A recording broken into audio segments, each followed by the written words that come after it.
ดังเจ้าอาวาสกราบนมัสการจะยกมือวานสารมือขึ้นไหวศีรัตนาใดไหลมาลังเดา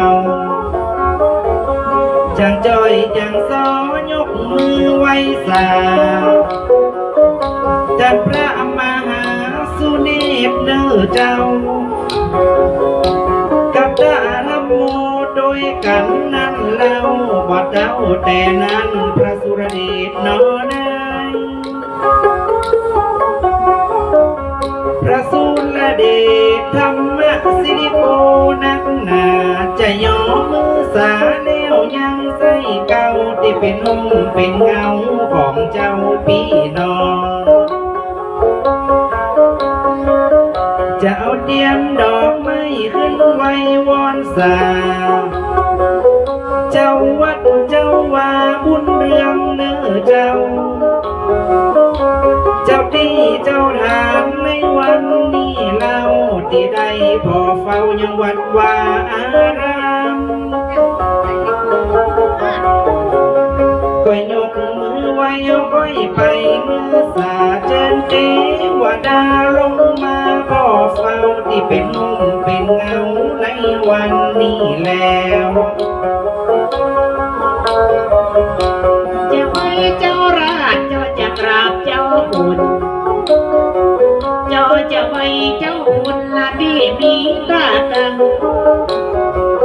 พระภิกษุสามเณรทุกรูปอย่างนั้นสายโคสามจักษาเมื่อวานนันพยาวัจกรลูกจะย่อมือสานมีการมีงานไปยังใจจะหาท่าไหลเพิ่มบุญละครั้งนี้ปัดวัดแดนั้นจักย่อมือสานผู้ใหญ่บ้านกำนันกรรมการในบ้านท่านนายกอบต.สม.ทุกท่านมีอยู่ในบ้านในวัดบุญเรือง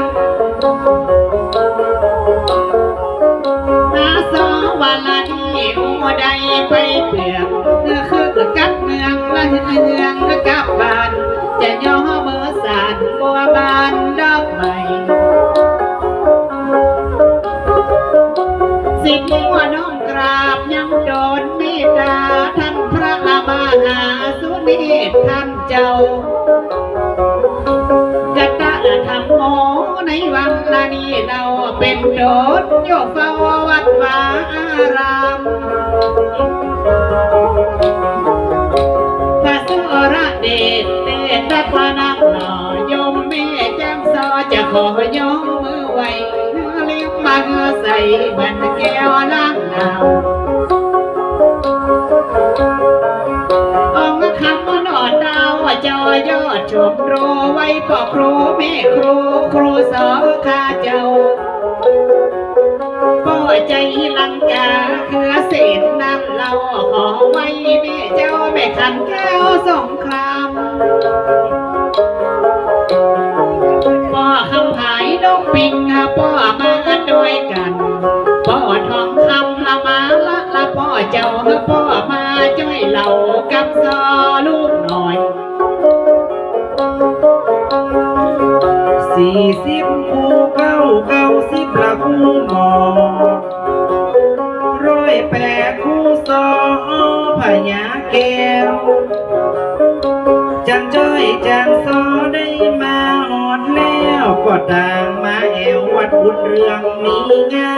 น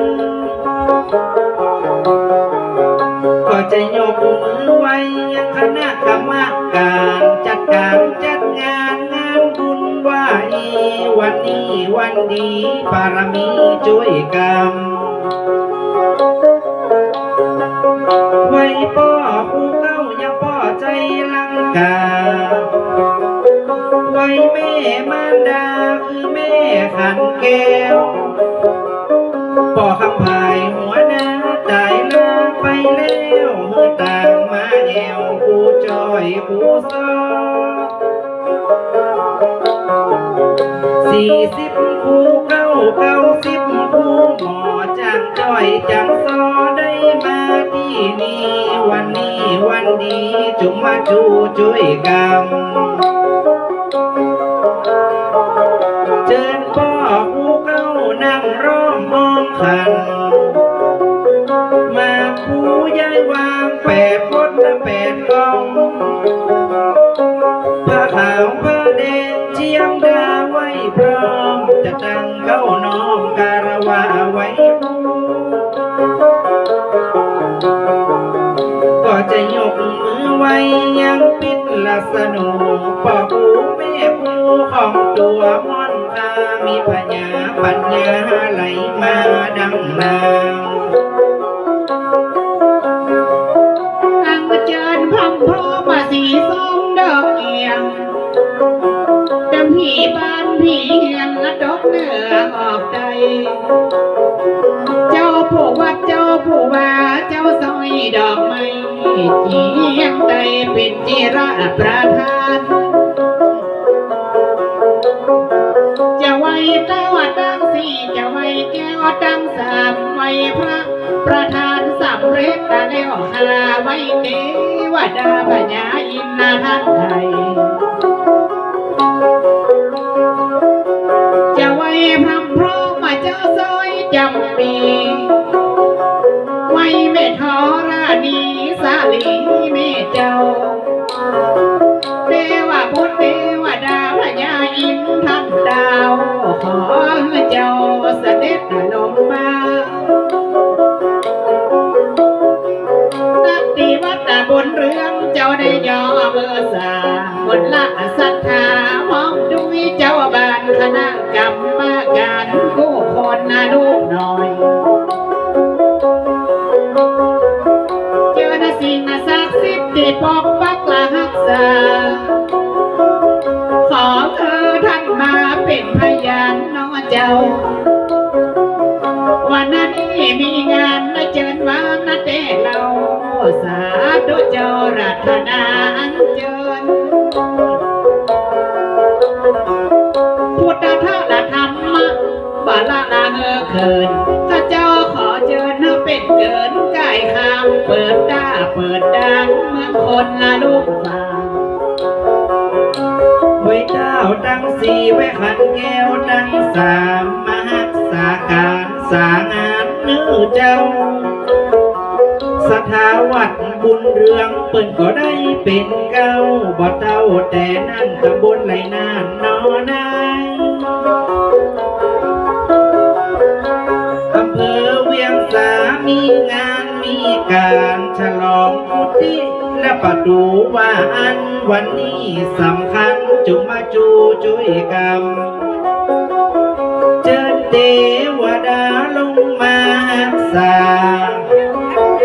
พี่เสวัดเสวาทุกตนเนื้อเจ้าสถาวัดบุญเรืองเปิดก็ได้เป็นเก้าวันนี้แล้วเจ้าจะฉลองยอดดาน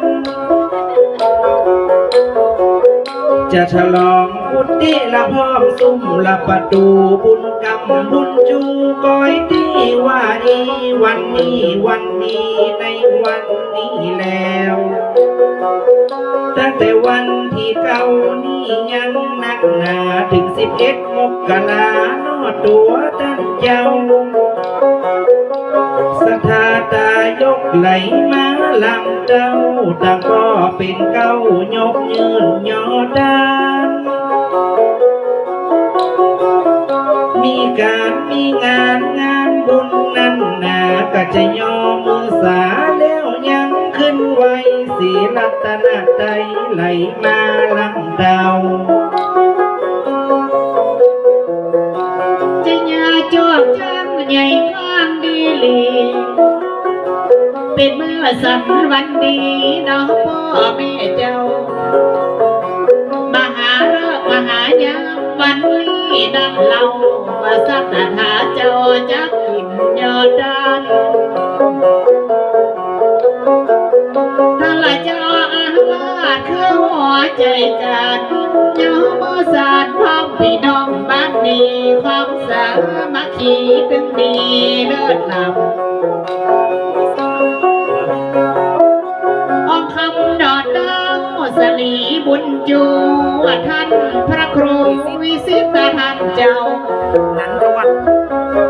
นำทางวัดในวันมานี้เราจังสองหัวเจ้ากราบนมัสการท่านเจ้าอาว่าท่านละมาแห่งมันเมื่อมันหมดวันละเจ้าข้าท่านโดนเมตตายอดดานเรียบร้อยแม่จะให้น้องตัวฟ้อนถวายตัวไก่ฟ้อนไก่ไหลลำแพนสาวน้อยนางมันหนาวเจ้าห่วงขอซอยแม่จะเฮือลูกน้อยนั่นฟ้อนสากรรมจะเรียนเจอนะคุณแม่มาฟ้อนด้วยกันกายละบำน้ำแห่สีเนื้อดิ่งอย่างสโลจากพินทางไก่เพลงฟ้อนเงียเลนอเลยลมซอบทนี้ก็ให้ฟ้อนจากเรียนเจอนะเจ้าคุณแม่ท่านผู้สูงวัยทั้งหลายนะเจ้าผู้สวที่สวยงามทั้งหลายนะเจ้าเจนมาฟ้อนด้วยกันนะเจ้าฟ้อนอยู่จากครูนะเจ้าเจนเลยเจ้า